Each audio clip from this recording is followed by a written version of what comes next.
Good morning guys. Ngayong umaga ito magtatanim na naman tayo ng mais. Ayan, lagyan natin.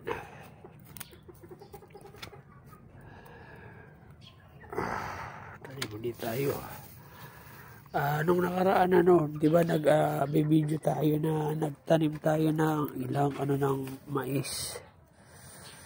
So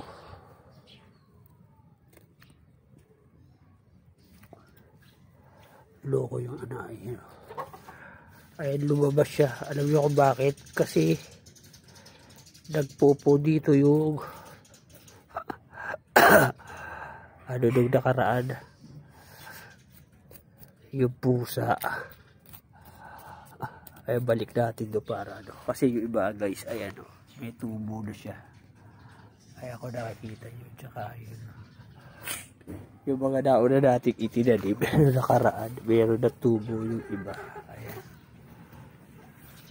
ito pa. So ngayon dagdagan natin sila.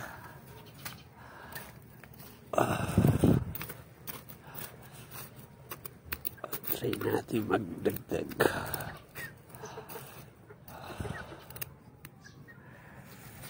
Sayang itong mga buto na to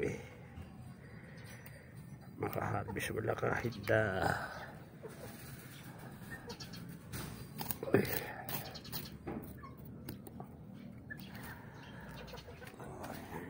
ay nandito may tubo na rin tsaka yun. So dagdagan natin yung dito.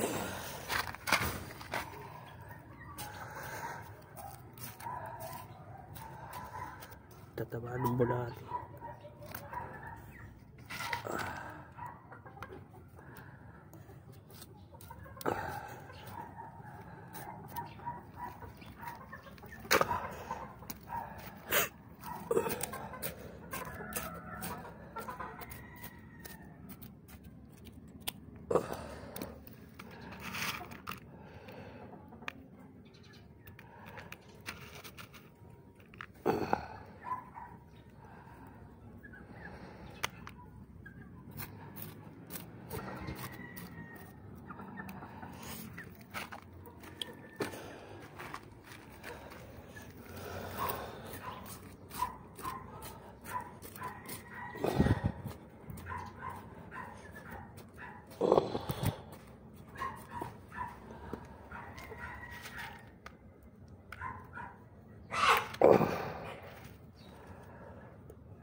So yung mais pala natin doon sa buwan na pinagtatanggal na natin kasi wala na, hindi naman nagaganday na, tsaka na po siya.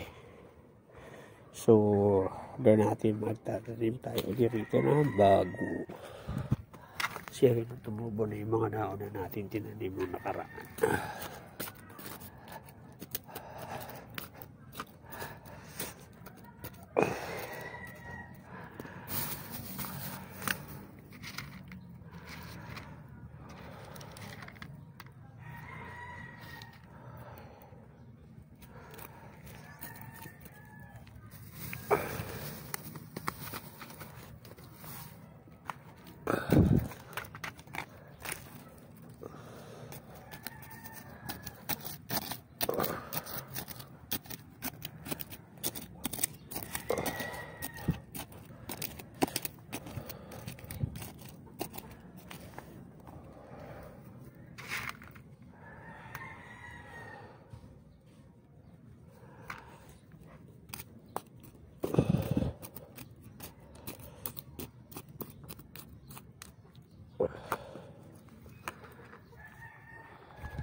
So guys, ito pala kung nakikita nyo, ayan, nagtubuan na yung mga natin, luya.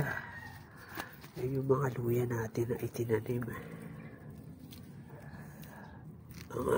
Po yan, yun lang, puro pinaka, parang siya ng luya, yung buko.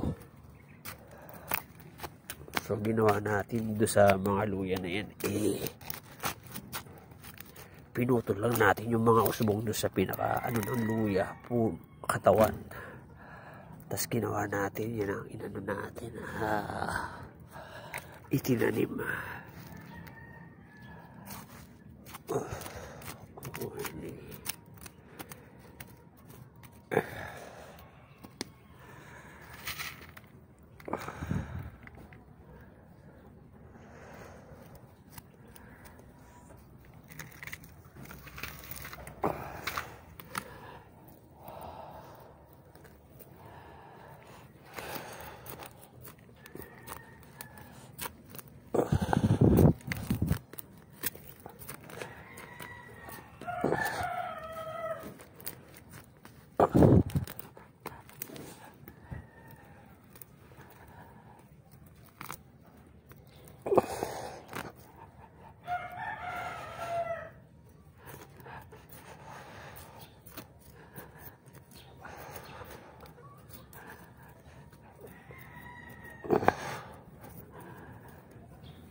So yun guys, nagtanim na ulit tayo. So pagka tayo na lang natin sila magtubuan ulit.